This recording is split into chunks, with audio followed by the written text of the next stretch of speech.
Hola, hola, ¿cómo están? Muy buenas noches, buenos días, buenas tardes, independientemente de la hora en que vean esta presentación. El día de hoy, el Club de Contadores del Perú, en su membresía tributaria, presenta el seminario virtual Nuevo Perfil de Cumplimiento y Sujetos sin Capacidad Operativa. Seminario a cargo del doctor Julio Raggio Villanueva, abogado por la Pontificia Universidad Católica del Perú, ex ejecutor coactivo, ex funcionario de la SUNAT, ex jefe de Centro de Servicios al Contribuyente SUNAT. Doctor Julio, ¿cómo está? Muy buenas noches. Tiene usted el micrófono habilitado. Iniciamos con esta sesión que nos convoca para el día de hoy. Perfecto. Muchísimas gracias. Buenas noches. Un gusto estar con ustedes. El día de hoy vamos a abordar dos temas que son interesantes sin duda. Uno, ambos temas están, digamos, en fase inicial, y sin embargo, y a pesar de ello, ya se están viendo las primeras consecuencias, especialmente con el tema del perfil de cumplimiento. Sin embargo, son temas que se entrelazan, son temas que van a traer severas consecuencias tributarias y que varias empresas lamentablemente se van a ver afectadas por la aparición o por la puesta en práctica, por la aplicación de las normas vinculadas a estos sujetos sin capacidad operativa. Vamos a empezar entonces a revisar. El día de hoy tenemos un temario amplio y creo que desde ya vamos a meternos sin demora a ver el primero de los dos temas, los sujetos sin capacidad operativa. El decreto legislativo 1532, allá en el año 2022, trajo esta novedad, ¿verdad? Trajo esta novedad y que fíjense, a pesar del tiempo que ha pasado, todavía no se logra implementar. Y no se logra implementar en principio porque la SUNAT todavía necesitaba que se emitiesen una norma reglamentaria, se necesitaba que se emitiesen algunas resoluciones de superintendencia, de las cuales todavía faltan dos. O sea, todavía no tenemos el marco normativo completo para poder implementar con plenitud estas disposiciones. Sin embargo, sí podemos decir desde ya que es evidente que estas normas sobre el sujeto sin capacidad operativa son normas anti-elusión y anti-evasión tributarias. Se establece una nueva condición del contribuyente. Así tenemos hallado, activo, habido, ¿verdad? Ahora tenemos la condición de sujeto sin capacidad operativa. A estas alturas ya se sabe que este sujeto, en la ficha RUC de este sujeto también va a aparecer ese detalle. Es una forma legal que han encontrado para formalizar la no fehaciencia de operaciones por anticipado, es decir, bastará calificar a un sujeto, a un contribuyente, a una empresa, a una persona natural como sujeto sin capacidad operativa para eliminar los efectos tributarios de los comprobantes de pago emitidos por estos sujetos, ¿correcto? Y establece y además la designación de una persona como sujeto sin capacidad operativa requiere de un trabajo intenso por parte de la administración tributaria, porque el procedimiento para atribuir a alguien esta calidad es una fiscalización especial que requiere de una fase media detectivesca, en donde la administración tributaria tiene que hacer labores de campo para verificar y establecer con certeza que ese sujeto en verdad es prácticamente una pantalla, no es en esencia un contribuyente que realmente realiza operaciones económicas, sino que son sujetos de pantalla o que fueron en algún momento una empresa en marcha y ya no lo son más. Eh, la norma define el sujeto sin capacidad operativa, como aquel que, si bien figura como emisor de los comprobantes de pago o de los documentos complementarios, no tiene los recursos económicos, ni financieros, ni materiales, ni personal, ni recursos humanos, u otros tipos, o estos no resultan idóneos para realizar las operaciones por las que se emiten documentos. Entonces, puede ser calificado como sujeto sin capacidad operativa una persona natural, algún tipo de sociedad y también las IRL, una sociedad anónima abierta, una SRL, una SAC, que es ahora lo más común, o una SACS, o una SID, ¿no? Entonces, algún tipo de sociedad, pero también pueden ser declarados como sujetos sin capacidad operativa los contratos de colaboración empresarial. La idea que está detrás de esta norma y que subyace a todo este conjunto de disposiciones legales es ir sacando, quitándole efectos tributarios a las operaciones que están, a la emisión de comprobante de pago que están haciendo estas empresas que no realizan actividad económica verdadera. Ir limpiando el mercado, ir depurando el padrón de sujetos con los cuales uno va a trabajar, porque si al final de cuentas los comprobantes de pago de estos sujetos no me sirven como gasto, costo o no me dan derecho a crédito fiscal, entonces a la larga yo no voy a trabajar con estas empresas. Y esa es parte de la idea, que al final nosotros veamos que no es barato y no nos conviene seguir trabajando o u obteniendo comprobantes de pago de estos sujetos en capacidad operativa. Esa es la idea que está detrás, ¿no? Entonces, estos sujetos van a ser calificados, van a ser investigados, van a ser fiscalizados, van a ser revisados, y para llegar a la conclusión final de que son sujetos que emiten comprobantes de pago por operaciones no fehacientes u operaciones no ciertas, operaciones sin sustancia, es decir, operaciones de carátula, de pantalla, ¿no? Que no son de cascarón, que no tienen nada dentro, por detrás. Se trata en esencia de identificar a los sujetos que de manera reiterada, recurrente, conocida, realizan operaciones que no pueden ser sustentadas.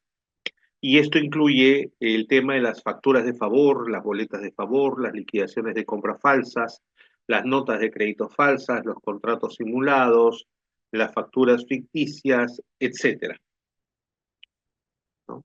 Neutralizar a estos sujetos, eso es lo que se busca. Pero además debemos tener en cuenta, estimados, debemos tener en cuenta que, que esta norma, sin querer queriendo, como diría nuestro recordadísimo Chavo del Ocho, sin querer queriendo, nos lleva a recordar que estamos ante una escalera de dos peldaños. El primer peldaño son las consecuencias administrativas, es decir, cuando la administración tributaria tenga ya el listado de los primeros sujetos a quienes se les considera como sin capacidad operativa, ¿verdad? Las consecuencias administrativas que saltan, que ya son conocidas, que ya se nos han advertido, es que esos comprobantes de pago pierden validez. Pero además, fíjense ustedes, eventualmente y dependiendo del tipo de verificación y de lo que constate la propia administración tributaria al momento de realizar estas fiscalizaciones especiales que implica una investigación presencial, media detectivesca, como les decía, para encontrar todo lo que son los datos sobre la no o la ausencia de capacidad operativa de estos contribuyentes, eh, van a encontrarse muy probablemente con que se tratan de empresas creadas especialmente para hacer emisión de comprobantes de pago falsos. Y si esto es así, ya no solamente nos vamos a quedar en las consecuencias administrativas, sino que adicionalmente es muy probable que la administración tributaria vaya por el segundo peldaño, que es la elaboración de los informes técnicos sobre existencia de indicios de delito tributario, y eso ya son palabras mayores, ¿verdad? Porque muchas de estas operaciones en las que se vayan a estar encontrando la emisión de facturas falsas o facturas cascarón, facturas sin sustancia, eso encuadra con lo que dispone el decreto legislativo 1114, emitido ya 12 años atrás, en el año 2012, pero que modificó la ley penal tributaria incorporando como una modalidad de defraudación tributaria el delito de facturas falsas, como se conoce. ¿verdad? Entonces, es un tema de, como diría Gabo, Gabriel García Márquez, crónica de una muerte anunciada. Es decir, de manera anticipada y de manera transparente, el legislador tributario nos está advirtiendo de que la SUNAT va a tomar mucha presencia y actividad para declarar y certificar que existen empresas de cascarón que han sido creadas para cometer delitos tributarios. Entonces, por ahí va el tema, por ahí va el tema, ¿ok? El tema, este punto es importante porque si la administración tributaria va a decir en específico, tú, tú, eres un sujeto que reúne las características y las condiciones para ser calificado como un sujeto sin capacidad operativa, entonces hay que hay que garantizar a estos sujetos que van a ser fiscalizados, investigados, un procedimiento que les permita ejercer plenamente su derecho de defensa, porque la consecuencia económica final de este procedimiento de atribución de la condición de sujetos sin capacidad operativa va a ser, va a ser que nadie va a querer trabajar contigo.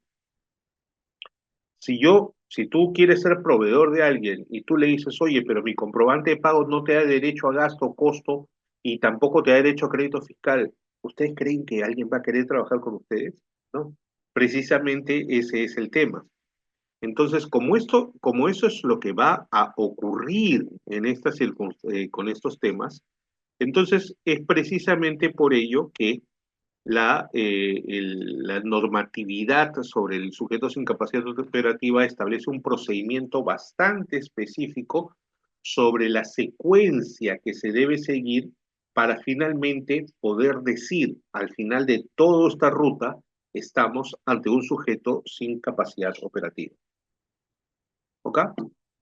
Entonces, son 5 etapas. La primera de esas etapas es lo que yo les decía, la verificación de campo, esta especie de esta fiscalización presencial y media detectivesca, en donde la administración tributaria, en base a información que va recopilando, en base a verificaciones, cruces de información y, y la recopilación de data y de información de las múltiples fuentes que tiene la administración tributaria, va a recolectar información, va a preparar un file, un archivo en donde va a estar compilada toda la información que se ha obtenido respecto de estas personas, de estos contribuyentes, a efectos de que eh, sea catalogado finalmente como sin capacidad operativa. Entonces la administración tributaria va a notificar, va a buscar esta empresa y de repente va a encontrar que algunas empresas están cerradas, otras son empresas de pantalla, va a encontrar que se tratan de comprobantes de pago que han sido emitidos recientemente, pero que el contribuyente, persona natural, ha muerto hace años, o se va a encontrar que se trata de empresas que ya se borraron del mapa, o sea, que simplemente hicieron lo que se conoce en el Perú como el perro muerto, es decir, cerraron nada más y ya se fueron, sin importarles nada ni nada. Va a encontrar en estas verificaciones de campo, va a encontrar una casuística muy variada sobre lo que pasa diariamente con las empresas del Perú. Empresas que se han creado, muchas de ellas exprofesamente para hacer lo que se conoce como el carrusel de facturas. ¿Ok? Carrusel de facturas. Entonces, ese es el tema. Eso es lo que va a hacer. Ese es el primer paso, la verificación. El segundo paso va a ser una interacción entre el sujeto y la administración tributaria, la revisión de esta información recopilada con el presunto sujeto sin capacidad operativa. En tercer lugar, y como resultado del segundo paso, se va a dar la atribución de de la condición de sujeto sin capacidad operativa y este sujeto va a tener abierta la posibilidad de impugnar, de reclamar y apelar por esta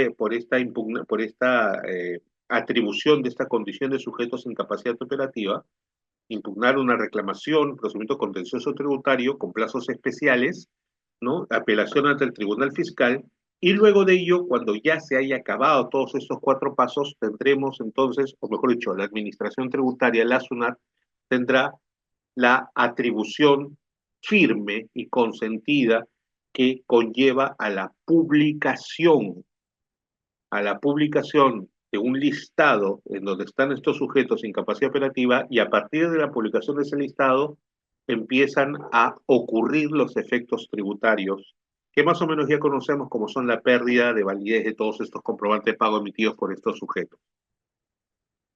Es un procedimiento necesario, es un procedimiento de garantías, es un procedimiento en donde, al menos en la ley, esperemos que eso es lo que esté ocurriendo en la vida real, se garantiza que los contribuyentes van a tener todo el derecho para defenderse y que se les va a dar todas las oportunidades para contradecir y manifestar a la administración tributaria que no es cierto que ellos no tengan o carezcan de capacidad operativa, ¿no? Esa es la idea que está detrás.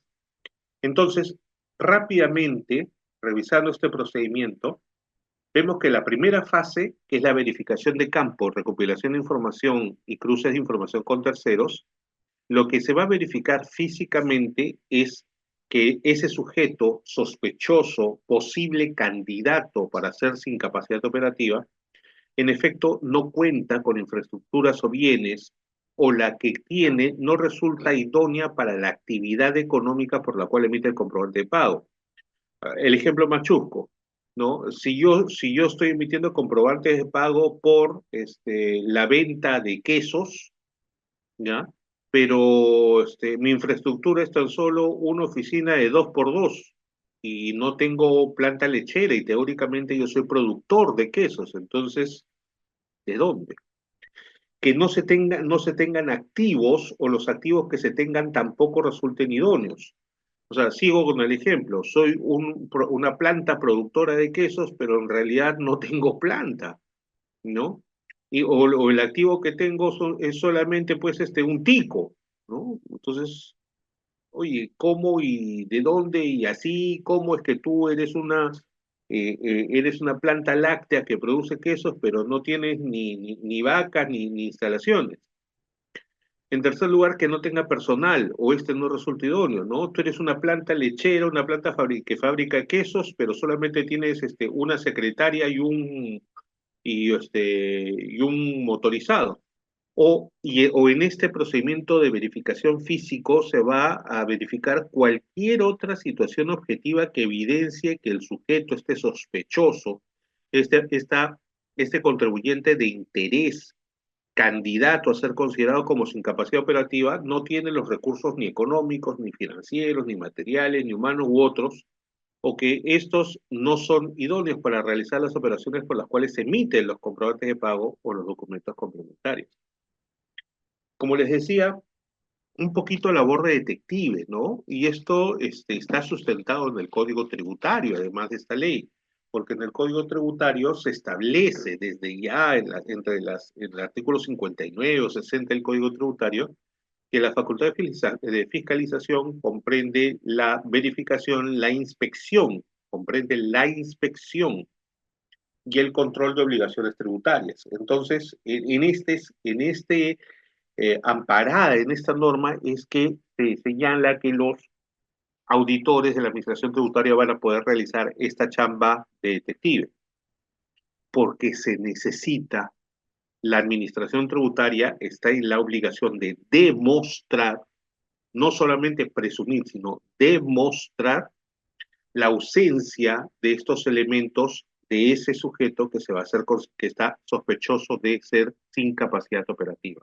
Eh, Y luego de tener y luego de recopilar esta información, lo que va a ocurrir es una etapa de trabajo in-house dentro de la propia SUNAT para cruzar toda la información que se ha obtenido y revisar todo el historial de este contribuyente, ¿no?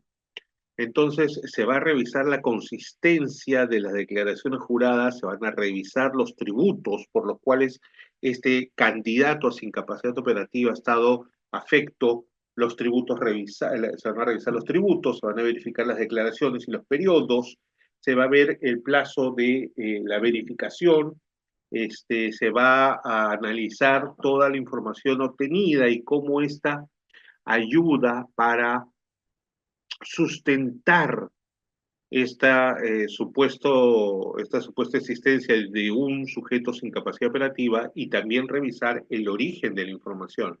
O sea, la idea es que toda la información que obtenga la administración tributaria de esta labor detectivesca tiene que ser verificada, porque esta información luego va a ser puesta en conocimiento del sospechoso de sin capacidad operativa, del supuesto sin capacidad operativa, para que él tenga la oportunidad de refutarla, contradecirla, ¿verdad? Impugnarla, y ejerciendo su derecho de defensa. ¿Ya? Y hay que, pero en estas operaciones pues hay que tener mucho cuidado, la administración tiene que tener mucho cuidado porque hay que ver qué tan antigua es la información que se usa. O sea, la verificación in situ tiene que ser una radiografía actual, tiene que ser una fotografía de hoy. No puede entonces presumirse, usarse o indicarse que el día de hoy eres un sin capacidad operativa usando información de hace años o tomando como sustento cruces de información que luego han sido, cuyas condiciones han cambiado o se ha demostrado que no era una información correcta, etcétera. Recordemos que no hay actuaciones retroactivas, entonces por eso le digo, toda esta investigación tiene que arrojar información actualizadísima de hoy, de hace un minuto. ¿Para qué? Porque la consecuencia jurídica es tremendamente grave, la pérdida de validez de todos los comprobantes de pago emitidos por estos sujetos.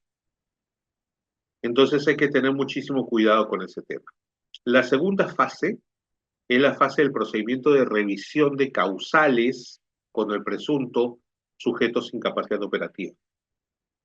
Es un procedimiento que dura 30 días hábiles, 30 días hábiles, ¿ya? O sea, estamos hablando de 45, 48 días calendarios, 30 días hábiles, ¿ok? Y dentro de estos 30 días hábiles, desde el día, la revisión de este procedimiento empieza luego de que acaba la etapa inicial, la de recopilación de toda la información. Y lo que va a ver es que se va a poner, se va a notificar al presunto sin capacidad operativa una carta de presentación y un requerimiento, ¿verdad? Eso va a ser en el día cero.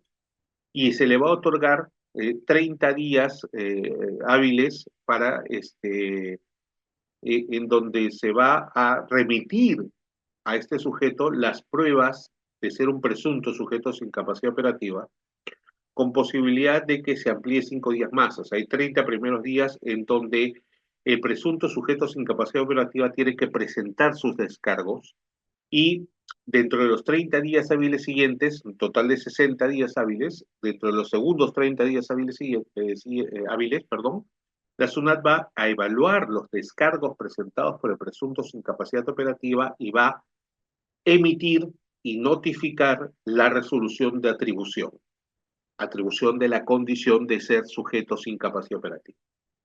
Es un procedimiento entonces bastante sencillo. Más breve no puede hacerse porque hay que garantizar el derecho a defensa, ¿ya? Entonces, termina la fase de investigación, ya la SUNAT tiene todo el file completo vinculado a la información que sustenta la atribución de la condición de sin capacidad operativa, pero no puede hacerlo de manera directa, sino que tiene que darle la oportunidad al presunto sin capacidad operativa de defenderse y contradecir. ¿Ok? Aquí es donde entra este juego. ¿Estamos bien? Y luego, pasados esos 30 días, si el contribuyente presenta descargos, SUNAT se va a tomar 30 días, hasta 30 días hábiles más, para evaluar los descargos y emitir una resolución. Si el contribuyente de esos 30 días, dentro de esos 30 días hábiles iniciales, 30 días hábiles iniciales, no presenta ningún tipo de información, la administración tributaria no tiene por qué demorar 30 días hábiles más. Eventualmente han pasado los 30 primeros días hábiles.